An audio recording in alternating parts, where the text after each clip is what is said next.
Hello student, कैसे हैं आप लोग। उम्मीद है अच्छी होंगे। तो स्टूडेंट, आज मैं स्टार्ट करने वाला हूँ matric space chapter number 14 real analysis. वैसे स्पेस समझने से पहले मैं आपको बता दूं कि मैट्रिक स्पेस समझने से पहले आपको आना चाहिए real number and sequence and series. आता है तो उसे एक बार आप मैंने पढ़ाया हुआ है तो आप उसे एक बार रिवाइज करें, है ना।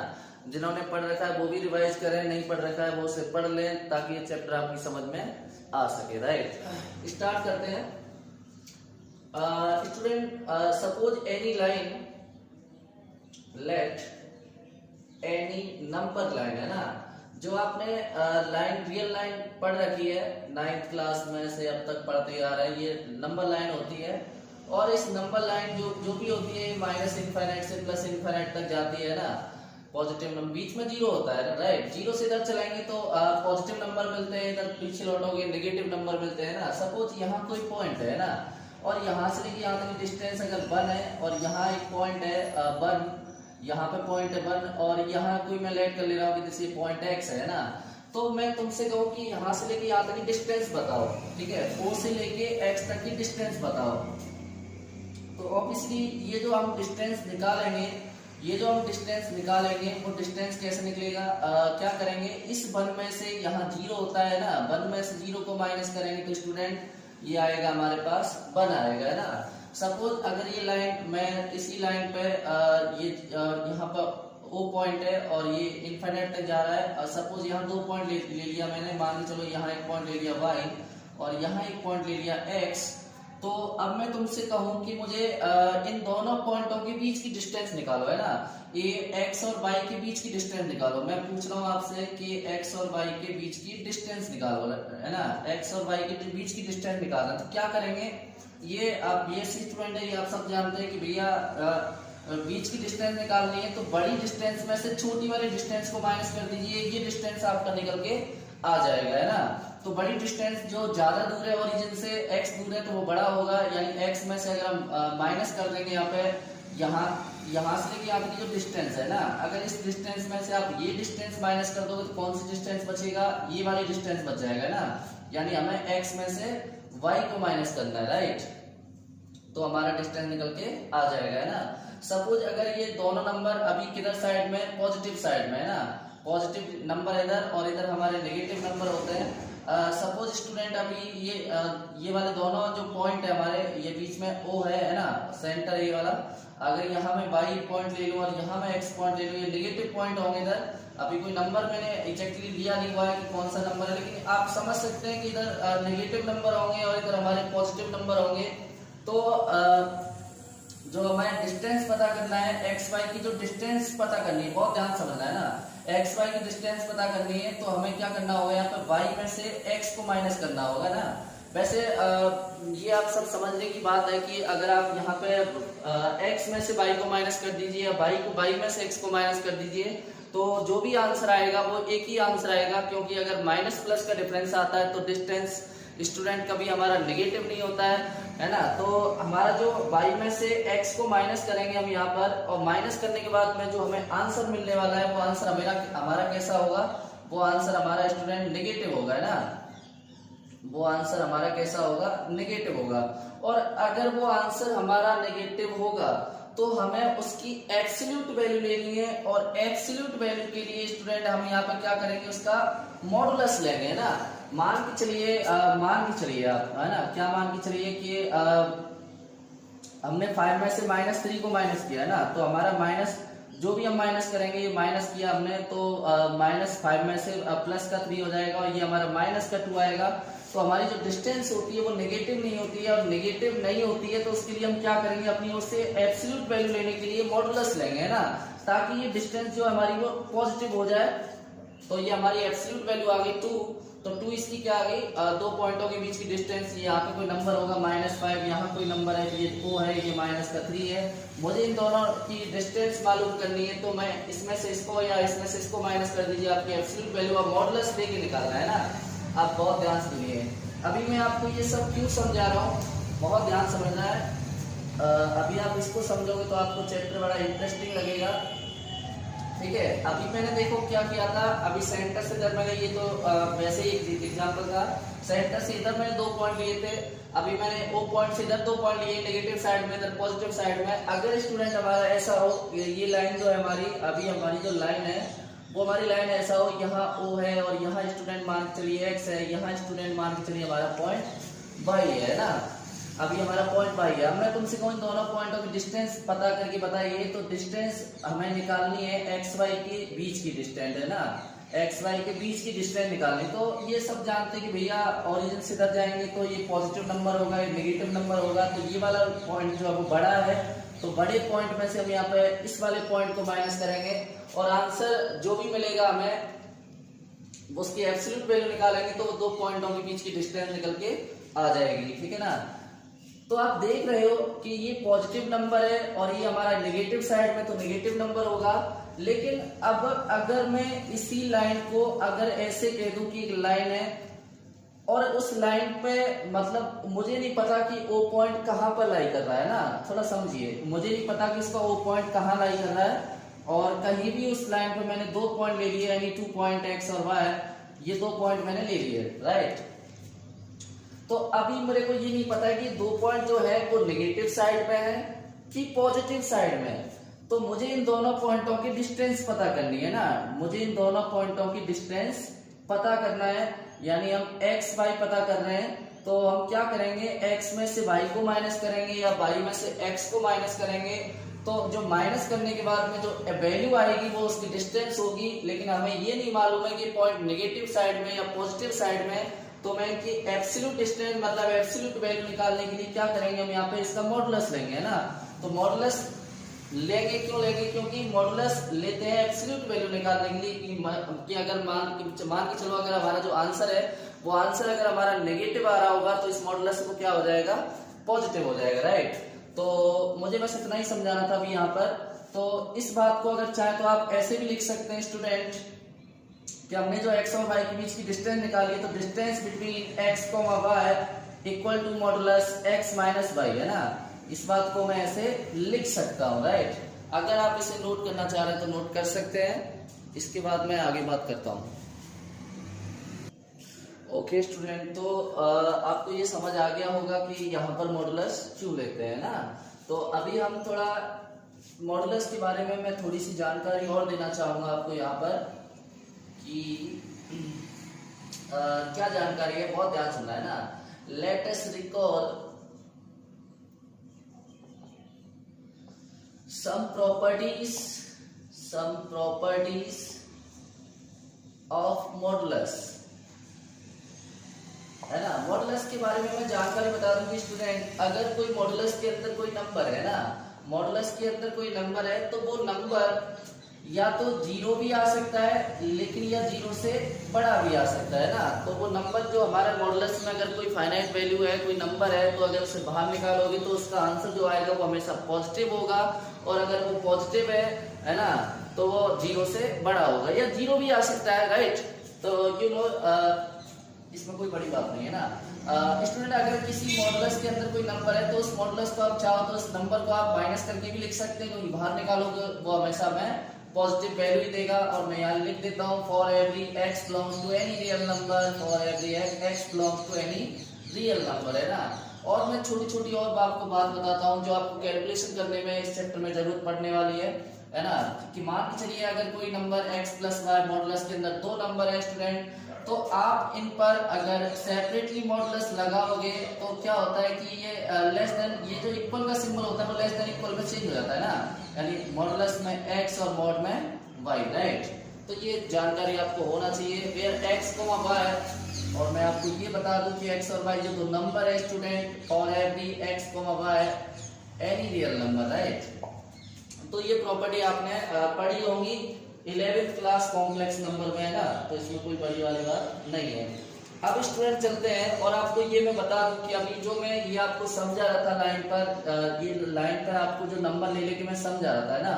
अब थोड़ी सी छोटी सी बात और करते हैं कि अभी तो एक नंबर लाइन पे हम चल रहे थे, लेकिन अभी क्या होगा, मान के चलिए आपका अगर क्वेश्चन ऐसा भी होगा कि इसमें x एक्सिस x डैश और ये y एक्सिस और स्टूडेंट ये वाला हमें y डैश, राइट। तो जो x हमारा हॉरिजॉन्टल एक्सिस होता है, y हमारा वर्टिकल एक्सिस होता है, तो y यहाँ पर ऊपर पॉजिटिव होता है, नीचे नेगेटिव होता है, ये इधर पॉजिटिव होता है और ये इधर नेगेटिव होता है ना। तो यहाँ पर इस केस को हम कहेंगे कि ये हमारा जो केस है वो आर स्क्वायर है, और आर स्क्वायर को इस यहाँ पे हम R cross R equal to denote करेंगे। तो इस टाइप की क्वेश्चन भी मैं आगे कराने वाला हूँ। और अगर हमारा जो क्वेश्चन है वो हो सकता है स्टूडेंट 3 डायमेंशनल होगा, मतलब इस तरह से, ये हमारा x y z, तो इस तरह की डायग्राम को हम बोलते हैं आर क्यू, और यहाँ पे लिखेंगे इसे आर क्रॉस आर, राइट। तो अभी मैं इनके ऊपर भी चर्चा करने वाला हूँ, और ये वाला है ना। तो अभी बात करते हैं स्टूडेंट मैट्रिक स्पेस क्या होता है। अब थोड़ा इसे समझने में आपको थोड़ा ज्यादा सुविधा होगी, और यहाँ पर बहुत ध्यान समझना है आपको, है ना। तो इसकी डेफिनेशन क्या कहती है, let X be a non empty set, right. Capital है तो समझ जाना वो सेट है, वो सेट को रिप्रेजेंट कर रहे हैं हम लोग यहाँ पर। तो let X be a non empty set, मतलब एक सेट आपको दिया जाएगा, वो नॉन एम्प्टी मतलब उसका अंदर फाई नहीं होगा, राइट। तो and a mapping D, D का मतलब क्या होता है, डिस्टेंस होता है, जो मैं आपको अभी समझा रहा था, है ना। तो D X cross X to R is set to a metric space, मतलब एक x जो है वो एक सेट होगा, तो वो एक सेट जो है वो मैट्रिक स्पेस तब कहलाएगा जब x cross x to r if satisfy following condition, है ना।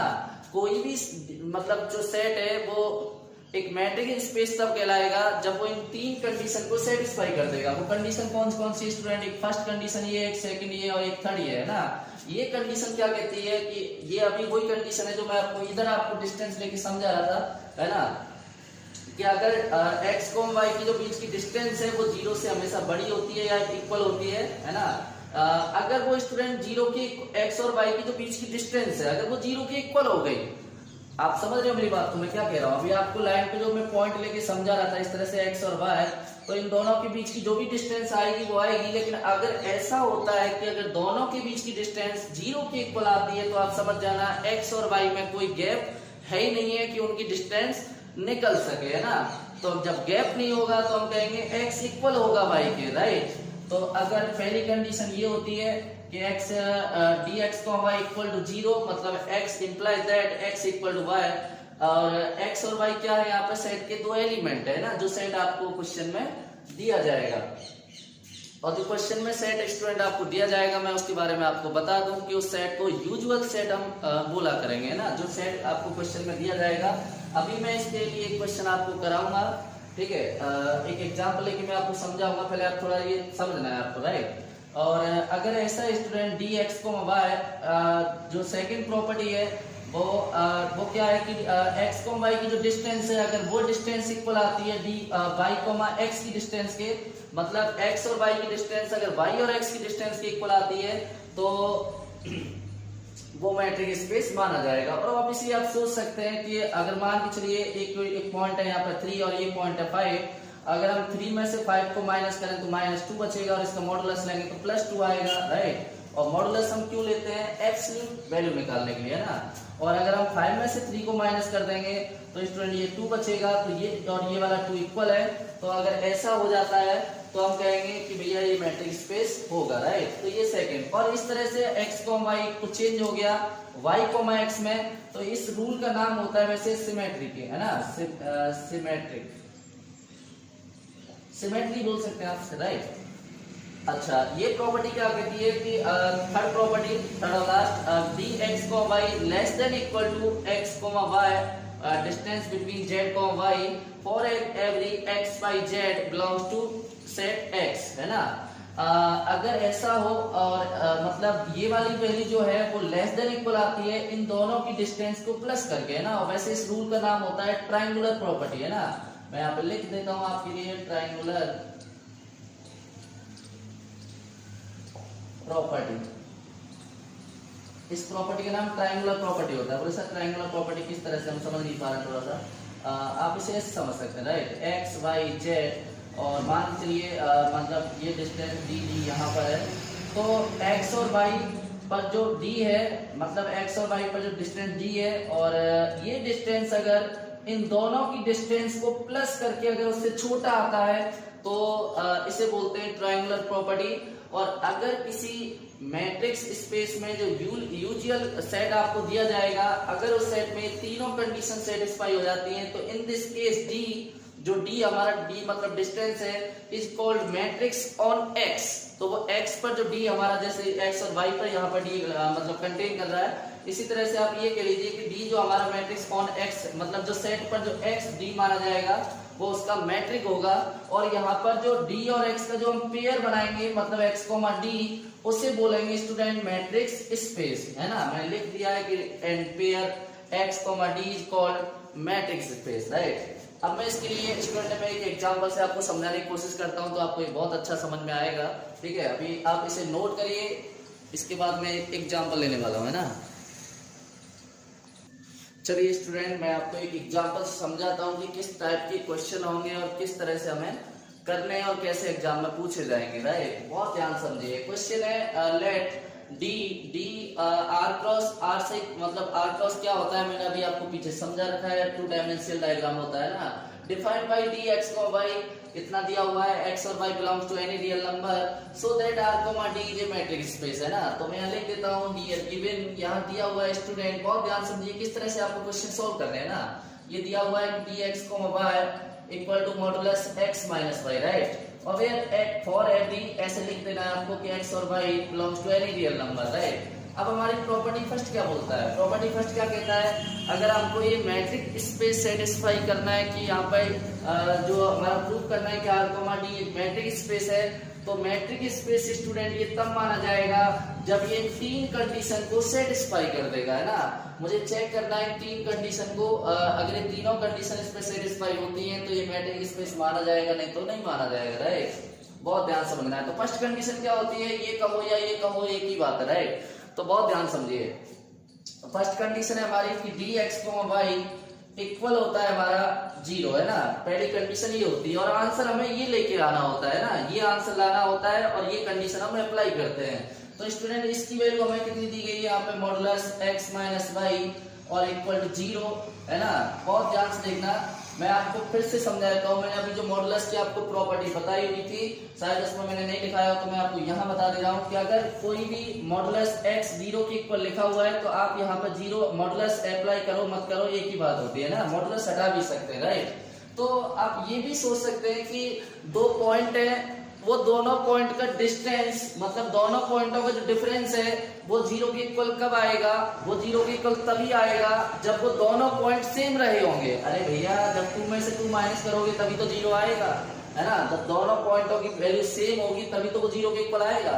तो यहाँ पर x मतलब पॉइंट है और y पॉइंट है, अगर वो दोनों सेम होंगे तभी वो 0 के इक्वल रहे होंगे। तो उन दोनों पे आप एक काम करिए, सबसे पहले मॉडुलस हटाइए, यहाँ पे मॉडुलस का कोई काम नहीं है, तो मैं यहाँ ऐसे मॉडुलस हटा देते हैं, x minus Y equal to 0। अगर आप y को उधर ले आएंगे तो स्टूडेंट ये हो जाएगा हमारा imply that x equal to Y, right. तो ये हमारी फर्स्ट प्रॉपर्टी जो है वो सेटिस्फाई होगी, x इक्वल टू आना चाहिए y के। इसके बाद क्या होता है, बहुत ध्यान सुनिएगा ना। प्रॉपर्टी नंबर सेकंड प्रॉपर्टी क्या बोलता है कि D X comma Y equal to, है ना, इसकी वैल्यू कितनी दी गई है ऊपर, x माइनस वाई। अच्छा, अब आप मेरे को ये बताइए ना, इम्प्लाई दैट जो x माइनस वाई है, अगर इसमें से मैं माइनस कॉमन निकाल दूं तो कितना हो जाएगा, y माइनस एक्स हो जाएगा, राइट। ये y माइनस एक्स हो जाएगा ना, बहुत ध्यान समझना। और अगर हम माइनस को मॉडुलस से बाहर निकाल देंगे तो ये हमारा कितना हो जाएगा, माइनस को मॉडुलस से बाहर निकालेंगे तो प्लस का ही आएगा y माइनस एक्स, है ना। तो ये जो वैल्यू है ये y माइनस एक्स, गौर से देखना, ऊपर चल रहा है हमारा डी एक्स को वाई, ऊपर ये हमारा दे रखा है, जब x है तो आगे x आ रहा है और y है तो आगे y आ रहा है, तो ये वैल्यू किसकी है, डी एक्स को वाई की, है ना। और जब मैं आगे इसमें x की जगह y पुट कर दूंगा, y की जगह x पुट कर दूंगा, तो ये स्टूडेंट वैल्यू हो जाएगी x को वाई, ये वैल्यू हो जाएगी डी वाई कोमा x की, है ना। तो ये हमारी जो सेकंड कंडीशन है वो भी सेटिस्फाई हो गया है, राइट। थर्ड कंडीशन हमारा क्या होता है, ये लाना होता है हमें। अब इसके बाद मैं यहाँ लिख देता हूँ प्रॉपर्टी नंबर थर्ड प्रॉपर्टी, हमें जो ये वाली वैल्यू लेके आनी होती है। तो हमारा डी एक्स को वाई कितना दिया हुआ है स्टूडेंट, ये दिया हुआ है मॉडुलस एक्स माइनस वाई। तो डी एक्स को वाई इक्वल टू, मैं क्या कर रहा हूँ इसमें से स्टूडेंट, इसमें एक काम करिए आप, एक जेड तो इसमें से माइनस करिए और जेड इसमें प्लस करिए, राइट, क्योंकि एक पॉइंट इसमें हमें लेना होता है बीच में, है ना। एक्स कॉमा, शायद मैंने यहाँ गलत लिख रखा है, एक्स कॉमा वाई, आप यहाँ पर जेड लिखिए, राइट। जेड एक पॉइंट लेना होता है, दोनों पॉइंट एक्स और वाई के बीच में एक जेड पॉइंट ऐसा लेना होता है जो दोनों के बीच में कंटेन कर रहा हो, है ना। तो डी एक्स कॉमा वाई, बहुत ध्यान से देखिए, अभी मैंने आपको प्रॉपर्टी समझाई थी, मैं यहाँ लिख के बता रहा हूँ कि अगर x प्लस वाई दो नंबर है, उनका हुड मॉडुलस लग रहा है, तो अगर सेपरेट मॉडुलस लगाओगे तो x मॉडुलस में x मॉडुलस में y, तो ये सिंबल जो इक्वल का होता है वो लेस देन इक्वल में चेंज हो जाता है ना। तो मैं क्या कर रहा हूँ, ये x और z पे अलग मॉडुलस लगा रहा हूँ, z और y पे अलग मॉडुलस लगा रहा हूँ, तो ये स्टूडेंट ये सिंबल हो जाएगा less than equal x minus z, और ये हो जाएगा हमारा z माइनस वाई, राइट। अब गौर से देखिए, ये जो x को y है, जब x है तो x आ रहा है, y है तो y आ रहा है, तो ये क्या बन गया, ये डिस्टेंस बिटवीन x को y है ना।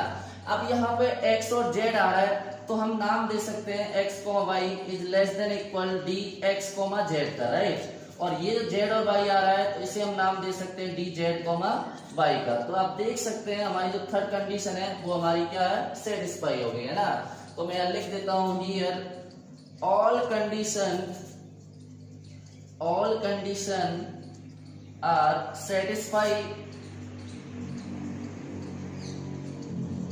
so R comma D be a matrix space,